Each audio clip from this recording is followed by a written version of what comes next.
everybody, just want to take a minute here to talk about the way the human metabolism works here. And I want to kind of compare it to that of a fuel truck that would be carrying a large amount of fuel on the road. So, first of all, we need to talk about the macronutrients that we consume. So we have fat, protein, and carbs. Those are the three macronutrients. And our energy sources are fat and or carbs, which is how we get our energy. Okay?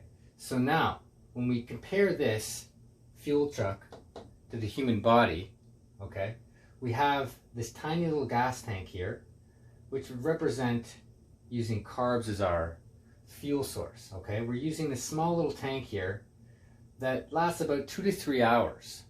After that, we need to refuel, we get hungry, and we repeat that process. And instead of burning fat, you know, we're just kind of carrying it around. We're not really dealing with or burning fat. We're just using this little fuel source over and over again, okay? But if we were to reverse that, we get into fat burning mode. We want to reverse it and make this our primary source, fat, and not rely on carbs.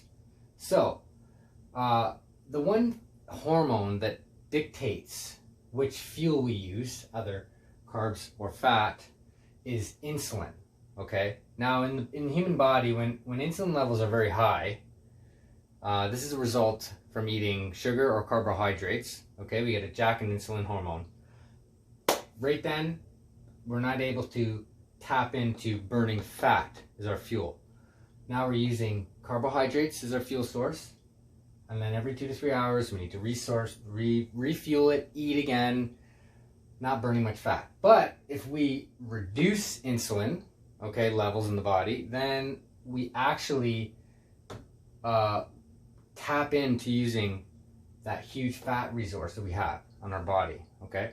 And this is done by reducing the consumption of sugar or carbohydrates. And that seems to be the most beneficial way to burn energy in the body, is using body fat. Okay, it's sustainable. You can do it for longer periods.